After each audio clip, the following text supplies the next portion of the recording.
ఓం నమస్కారం వెంకటజాగండి గారు. నా పేరు చక్రధర్, వైజాగ్ నుండి. నా మొదటి ప్రశ్న వచ్చేసి, మీరు ఒక వీడియోలో చెప్పడం విన్నాను, ప్రతి ఒక్క మనిషి కోరిక బట్టి సృష్టి అనేది ముందుకు సాగుతూ ఉంటుందని. అంటే అందరి కర్మలు ఎక్కడైనా లింక్ అయి ఉన్నాయా? ఓం నమస్తే. నేను doctor Venkata Chaganti, president, university of applied Vedic sciences. Chakradhar అడిగిన మొదటి ప్రశ్న విన్నారు కదండి. ఆయన లెక్క ప్రకారము నేను ఇదివరకు చెప్పిన వీడియోల్లో అందరి మనసుల్ని బట్టి సృష్టి జరుగుతుంది. మన మనసులో ఉన్న కోరికలు ఏవేవి ఉంటాయో దాన్ని బట్టి సృష్టి జరుగుతూ ఉంటుందన్నమాట. సో ఇప్పుడు ప్రస్తుతం ఉన్న సృష్టి, రేపు 100 ఏళ్ల తర్వాత వచ్చే సృష్టి, మనం ఇప్పుడున్న మనసులు, ప్రీవియస్లో ఉన్న మనసులు అన్నిటి ఒక కోరికలకు అనుగుణంగా ఆ సృష్టి జరుగుతుంది అనమాట. సో ఆ సృష్టి జరిగిన దాన్ని మళ్ళీ మనం అనుభవిస్తూ ముందుకెళ్తూ ఉంటాం. సో ఇది డెఫినెట్ అండి. అయితే అందరి కర్మలు లింక్ అయి ఉన్నాయా ఆయన ప్రశ్న అది. లింక్ లేకపోతే కర్మలు వచ్చేదే మన యొక్క కోరికలను బట్టి, కాబట్టి లింక్ అవుతాయండి ఖచ్చితంగా. సో ఒకళ్ళ కర్మ ఇంకొకళ్ళ కర్మ ఇంకొకళ్ళ కర్మ అట్లా లింక్ అవుతాయి. ఇప్పుడు ఫర్ ఎగ్జాంపుల్ ఒక చిన్న ఎగ్జాంపుల్ తీసుకుందాం. లెట్సే ఒక వ్యక్తి అనుకున్నాడు అనుకుందాం, నేను ఈ కొండ మీద ఇల్లు కట్టుకుంటే బాగుంటుంది, ఇక్కడ నేను నా భార్య జీవిస్తే బాగుంటుంది అని ఒక ఊహ. ఒక కొండ చూసి బ్రహ్మాండంగా ఉందని అనుకున్నాడు అనుకుందాం. అలానే ఒక స్త్రీమూర్తి కూడా తను కూడా అనుకుంది అనుకుందాం. అప్పటికే వాళ్ళిద్దరూ ఎక్కడెక్కడో ఉన్నారు, కలవసే పరిస్థితి లేదు, ఎందుకంటే వాళ్ళ పూర్వజన్మ కర్మలు ఆల్రెడీ ఉన్నాయి కాబట్టి నడుస్తుంటాయి. ఏదో ఒక రోజున వాళ్ళిద్దరూ మళ్ళీ జన్మ తీసుకున్నప్పుడు ఆ కొండ మీద వాళ్ళిద్దరూ పెళ్లి చేసుకొని ఉండడం జరుగుతుంది, వాళ్ళ కర్మలకు అనుగుణంగా. ఎప్పుడు అవి తీరుతాయి అనేది వాళ్ళు ఏ ఏ కర్మలు ఎక్కడెక్కడ చేస్తున్నారు దాన్ని బట్టి ఆధారపడి వస్తుందండి. సో అలా ఏర్పడాలి అంటే ఆ ఇల్లు కట్టేవాడు ఒకడు ఉండాలి. సో అతను కూడా ఎవరో ఒకళ్ళు, నేను ఇంత బ్రహ్మాండమైన ఇల్లు కట్టాలి, ఏ కొండ మీద కట్టాలి అనుకున్నప్పుడు అతన్ని అక్కడికి జోడిస్తాడు. అలానే ఆ ఇటుకలు, ఈ సిమెంటు లేకపోతే ఇలాంటివన్నీ తీసుకొచ్చేవాళ్ళు వాళ్ళకి జోడిస్తాడనమాట. సో ఈ కర్మలన్నీ జోడింపబడతాయి, అప్పుడు అది సఫలీకృతం అవుతుంది. సో అందరి కర్మలు కూడా జోడింపబడతాయి, ఎక్కడో చోట జోడింపబడుతూ ఉండాలి, లేదా కుదరదు. ఇప్పుడు ఒక ఫ్లైట్ తీసుకుంటోంది, బాంబే టు ఢిల్లీ వెళ్తోంది. ఆ ఫ్లైట్లో 42 మంది ఎక్కాలనుకోండి. ఆ 42 మంది ఎక్కేదాకా ఫ్లైట్ వెళ్ళదన్నమాట. లేదు, దానిలో మినిమం 30 అని ఇదివరకే డిసైడ్ అయితే కనుక ఆ 30 మంది జోడించబడేదాకా అవ్వదు. సో ఈ కర్మలన్నీ లింక్డ్ అయి ఉంటాయి అన్నమాట. సో ఆ ఫ్లైట్లో ఆ భోజనం తినాల్సింది, ఆ ఫ్లైట్ అటెండెంటు, అట్లనే ఆ ఫ్లైట్ క్యాప్టెను, వీళ్ళు ఉండటమే జరుగుతుంది అనమాట. అందరి కర్మలు లింక్ అయితేనే అక్కడ ఏర్పడుతుంది, లేకపోతే ప్రయాణం ఉండదన్నమాట. సో ఏది ఏమైనా సరే మీరు ఊపిరి పీల్చి వదులుతున్నా మీరు చేసే కర్మలన్నీ కూడా లింక్ అయి ఉంటాయి. సో అందుకనే పరమాత్మని ఎప్పుడు మనం ప్రార్థించేది ఏంటంటే, మనం మంచి కర్మలు చేయాలి, మంచి మనుషులతో ఉండాలని చెప్పి వేద మంత్రాలన్నీ అందుకే ఉన్నాయన్నమాట. శ్రేష్టతమం కర్మ. సో ఆ మంచి కర్మలు చేయాలి పరమాత్మ అని మనం కోరుకోవాలన్నమాట. అలాంటి కోరుకుంటున్న వాళ్ళంతా ఒక జట్టుగా ఏర్పడినప్పుడు మంచి సొసైటీ ఏర్పడుతుంది. ఆ సొసైటీలో నివసించడం అన్నది ఒక అద్భుతమైన విషయం. సో అందుకని మనం అందరం కూడా పరమాత్మని ప్రార్థించి ఆ యొక్క కోరికలు, ఆ యొక్క మనస్సులు, ఆ యొక్క కర్మలను బట్టి మనం జీవించడం మొదలుపెడతాం. చాలా బాగుంటుంది అప్పుడు. ఎస్, ఇది అలా జరుగుతుందండి. కరెక్ట్ చక్రధర్ గారు. ఇప్పుడు మీ రెండో ప్రశ్నకి వెళ్దాం. అండ్ అండ్ ఇంకోటి, ప్రతిసారి కలియుగం వచ్చేసరికి వేదాల్లో ఉన్నది పాటించడం తగ్గుముఖం పడతాయా? అంటే జనాలు పాటించడం ఆపేస్తారా? ఈ కలియుగం ఎండ్ అయ్యేసరికి అందరూ బ్యాడ్ కర్మలే చేస్తారా? అండ్ మళ్ళీ సత్యయుగం మొదలయ్యేసరికి అందరూ వేదాల్లో ఉన్నది పాటిస్తారా? ఇలాగేమన్నా ఉందా? ప్రతిసారి ప్రాసెస్ ఇలాగే ఉంటుందా? అండ్ సో మీ రెండో ప్రశ్న ప్రకారం కలియుగం వచ్చేటప్పటికి అన్ని బ్యాడ్ కర్మలే వస్తాయా అని. లేదండి, అది తప్పండి. మ్మ్. అలా జరగదండి. ఇప్పుడు ఇప్పుడు త్రేతాయుగం ఉంది, రాముడి కాలం ఉంది.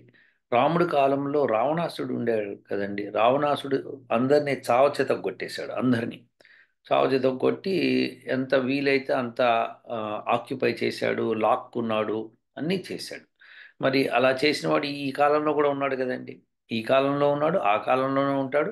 చిన్న ఎత్తు పెద్ద ఎత్తు, రావణాసుడు పెద్ద ఎత్తు, భూమండలంలో చాలా చాలా రాజ్యాలను ఆక్యుపై చేశాడు ఆయన.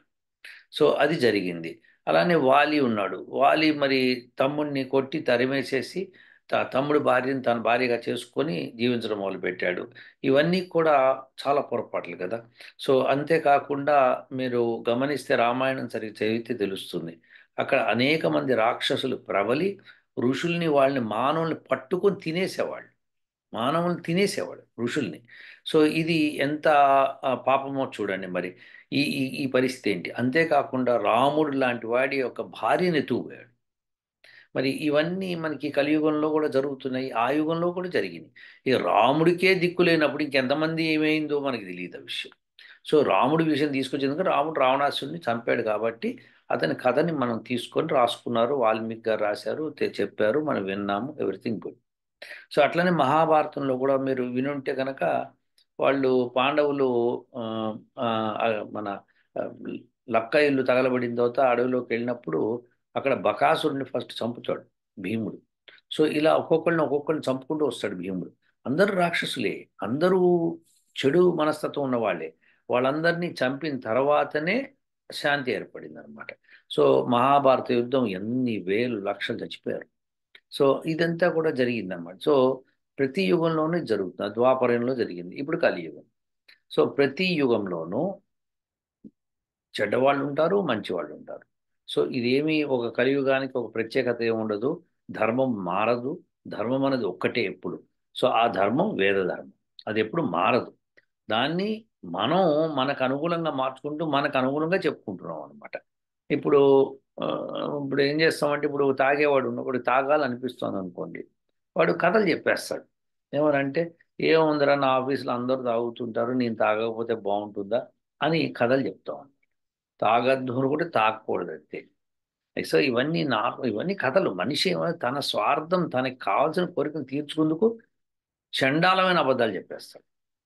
నేను ఇట్లా చెప్పాను అనుకోండి, బాధపడచ్చు కొంతమంది, కానీ నాతో సహా అందరం కూడా. ఇప్పుడు నాకు నేను కొన్ని మానమంటే నేను మానలేను. నాకు స్వీట్ తినకుండా మానమంటే నేను మానలేను, నేను తింటాను అంతే. అది అంతే. దానికి ఏదో ఒకటి చెప్తాను నేను. అంటే చాలా రోజులు స్వీట్ తిని ఒక రోజు తినకపోతే ఆరోగ్యం పాడవుతుంది, నేనే కాదు చెప్తా. సో ఇదంతా ఏంటంటే మనుషులం మనం మన కోరికలు తీర్చుకుందుకు మనం వ్యధవేషాలు వేస్తూ ఉంటాం. సో అది కలియుగం లేదు, సత్యయుగం లేదు, ఏ యుగం లేదు. అన్ని యుగాల్లోనూ మనుషులు అట్లనే ఉన్నారు. సో మీరు త్రేతాయుగం చెప్పాను, ద్వాపరయుగం చెప్పాను, కలియుగం చెప్పాను, సత్యయుగం కూడా అట్లనే ఉండింది. రాక్షసులు అప్పుడూ ఉంటుంది. వాళ్ళని ఆ రాజులు చంపిది. ఎప్పుడైనా సరే రాక్షసులు పుడుతూనే ఉంటారు, ఎందుకంటే మనసులు కదా.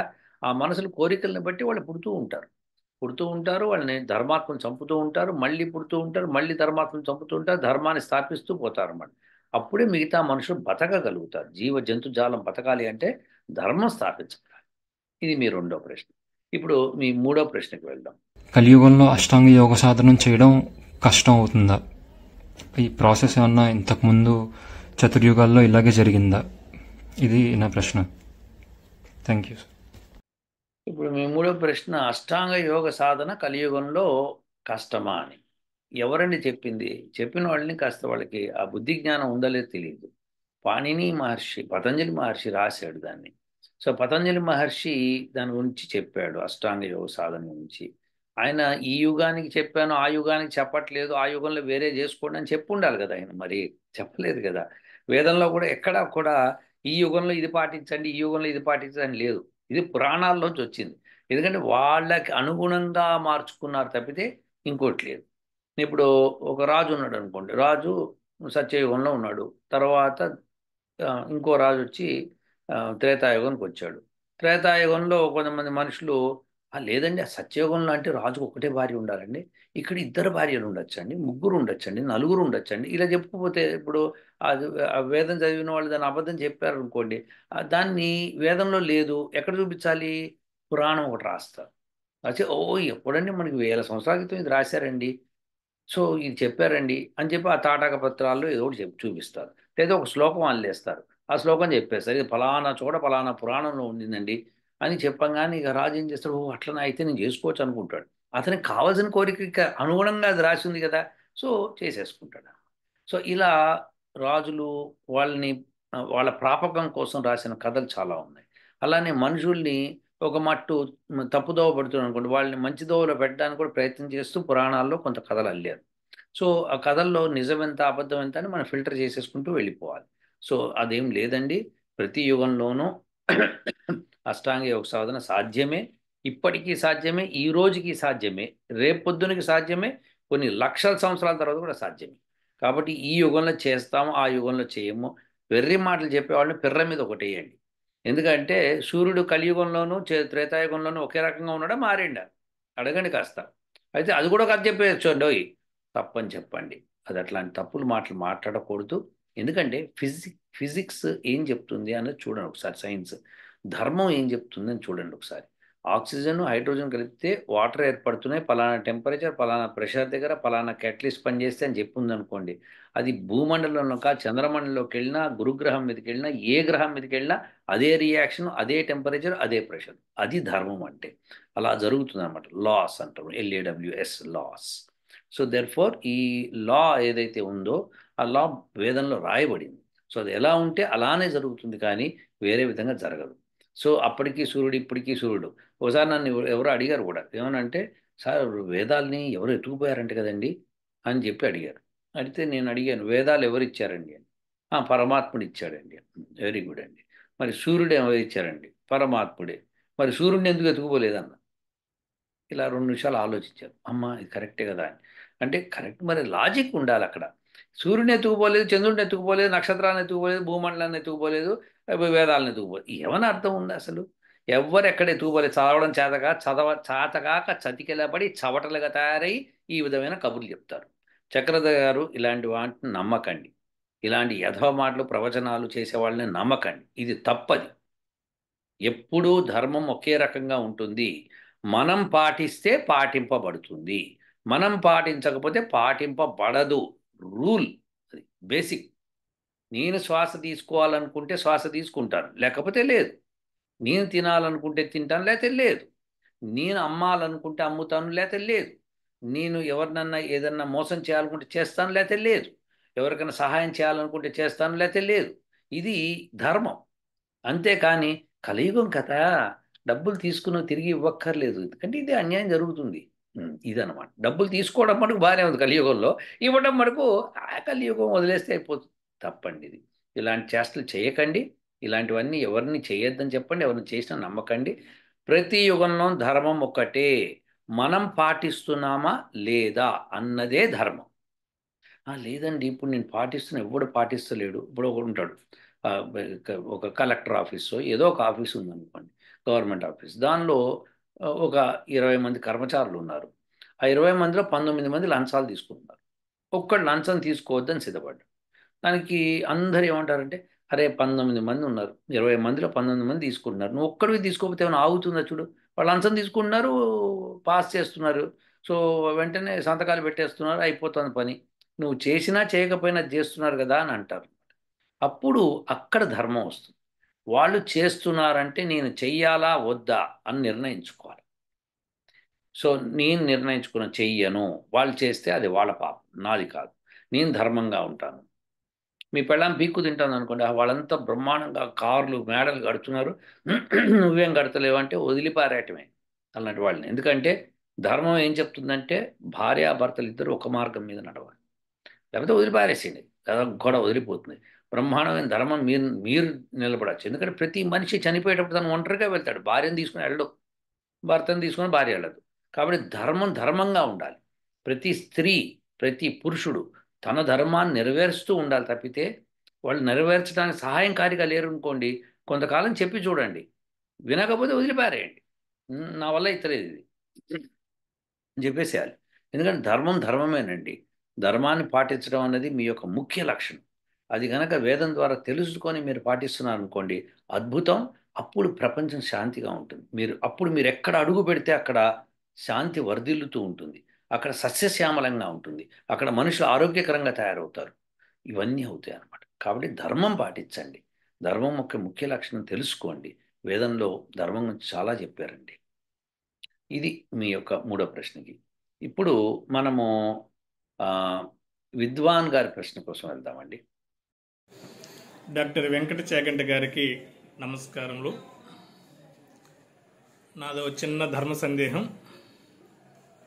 ఉద్యోగ ప్రయత్నములు చేస్తున్న వారికి యజుర్వేదములో ప్రథమ మంత్రము ఉపయోగపడుతుందో లేదో ఒక్కసారి నాకు వివరణ ఇవ్వగలరని కోరుచున్నాను. నమస్కారం. సో విద్వాన్ గారి ప్రశ్న ఏంటంటే, యజుర్వేదము 1వ మంత్రము, మొదటి అధ్యాయంలో మొదటి మంత్రము. ఇది ఆ, ఉద్యోగ ప్రయత్నానికి పనికిరాదా ఈ మంత్రము?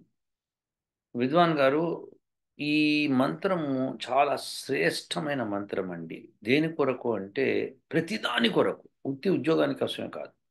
అంటే ఇందులో ఏంటంటే బలము కొరకు, తర్వాత అన్నము కొరకు, తర్వాత శ్రేష్ట కర్మల కొరకు, శ్రేష్టతమం కర్మ. సో ఈ కర్మల కోసం, అంటే ఉత్తమోత్తమైన కర్మల కోసం చేయడం కోసం ఆ పరమాత్మని ప్రార్థిస్తాం. అలానే మమ్మల్ని చోరులు పరిపాలింపకుందురుగాక. అంటే ఇప్పుడు మనకి రాజకీయ నాయకులు చోరులు ఉన్నారు చాలామంది. వాళ్ళందరూ మమ్మల్ని పరిపాలించుకుందుగాక, ధర్మమైన వ్యక్తే పరిపాలించుగాక. అలానే మా గోవుల్ని, పశువుల్ని, చంపకూడనటువంటి ఆవుల్ని, వీటన్నిటినీ రక్షించుగాక అని ఈ మంత్రంలో, యజుర్వేద మంత్రము మనం చేయవలసిన కర్మలు ఏవైతే ఉన్నాయో, ఏ కర్మలు చేస్తే ఉత్తమోత్తమ కర్మలో ఎలా అయితే బాగుంటుందో ఆ ప్రార్థన ఇందులో ఉంది. సో దీనిలో ఉద్యోగ ప్రయత్నం కూడా ఉన్నట్టే లెక్క. ఎందుకంటే కర్మలు, మంచి కర్మలు కోరుతున్నాం కాబట్టి ఏ ఉద్యోగం చేస్తే మంచి కర్మలు చేయగలుగుతామో ఆ ఉద్యోగాన్ని సంపాదించగలుగుతాం. సో ఏ ఉద్యోగంలోనే మంచి కర్మలు చేయొచ్చు. కాకపోతే కొన్ని చోట్ల దుర్మార్గులు, దుష్టులు ఉన్న చోట మనం చేరామనుకోండి, మనం దుష్టకర్మలు చేయాల్సి వస్తుంది. ఫర్ ఎగ్జాంపుల్, ఒక చార్ట్ అకౌంటెంట్ ఉన్నాడు. అతను ఒక స్మగ్లర్ దగ్గర చార్ట్ అకౌంటెన్సీ కోసం చేరాడు అనుకుందాం. అప్పుడు అతను చేసే దొంగ పనులన్నింటినీ ఇతను కాపాడాల్సి వస్తుంది. అది చెడు కర్మ అవుతుంది. అదే మంచి కర్మ అనుకోండి, అలాంటి వాళ్ళ దగ్గర కాకుండా మామూలుగా సీదా సాదా జనాల దగ్గర ట్యాక్స్ కన్సల్టెంట్గా ఉండి వాళ్ళందరి జీవితాలకి మంచి మార్గం చూపిస్తూ తను కూడా మంచి మార్గంలో ఉంటూ బతకచ్చు అనమాట. కాబట్టి ఉత్తమోత్తమైన కర్మల కోసము ఈ మంత్రం అండి. సో మొత్తం యజుర్వేదం అంతా కూడా కర్మకాండం. కాబట్టి ఉత్తమోత్తమైన కర్మలు ఏవో అని స్టార్టింగ్లో పరమాత్ముడు చెప్పేశాడు అనమాట. సో ఆ మంత్రము విపులంగా ఇంకోసారి చెప్పుకుందాము. మీరు అడిగిన ప్రశ్నకి అది ఉందా లేదా అంటే ఉన్నట్టే లెక్క. కాకపోతే దానిలో విపులంగా చాలా ఉందన్నమాట. సో ఆ చాలా కర్మలను కూడా మనం అడుగుతున్నాం. సో ఉత్తి ఉద్యోగ ప్రయత్నమే కాకుండా, సో అదే ప్రజాపతే అన్న మంత్రంలో ఏమవుతుందంటే, నా మనసులో ఉన్న కోరికలు నీకు తెలుసు కదా, అవి తీరేటట్టు చేయమని మనము ధనములకు స్వాములు అవుదాం గాక అని ఆ మంత్రంలో ఉంది. కాబట్టి అది మోర్ యాక్యురేట్గా, షార్ట్ కట్లో ఉంటుందని ఉద్దేశంతో అది చెప్పాను. ఇది చాలా గొప్ప మంత్రము. ఈ మంత్రం అనేకమైన ప్రశ్నలకు సమాధానం ఉంది ఇందులో. సో అది జనరల్గా మనము యజ్ఞయాగాదుల్లో రాజుల్ని పిలిచినప్పుడు ఈ మంత్రంతో చేస్తామన్నమాట. అంటే యజమానులు ఎవరు వచ్చినా సరే వాళ్ళతో, ఇప్పుడు ఒక జమీందారు వచ్చి నాకు యాగం చేసి పెట్టండి అన్నప్పుడు చేస్తున్నాం అనుకోండి, ఈ మంత్రం వాడాలి. అలానే మీరు ఎవ్వరు చేస్తున్నా సరే ఈ మంత్రంతో యాగం చేస్తే చాలా బాగుంటుంది. ఈ స్వస్తి వచనాల్లో వస్తుంది ఇది, ఈ మంత్రము. స్వస్తి వచనము, స్వస్తి అంటే ఆశీర్వాదం అనమాట. సో ఇది కూడా మనం అనుకోవచ్చు అనమాట. సో అలా ఈ మంత్రం పనికొస్తుంది యజుర్వేదం. ఓం. ఉంటానండి. నమస్కారం.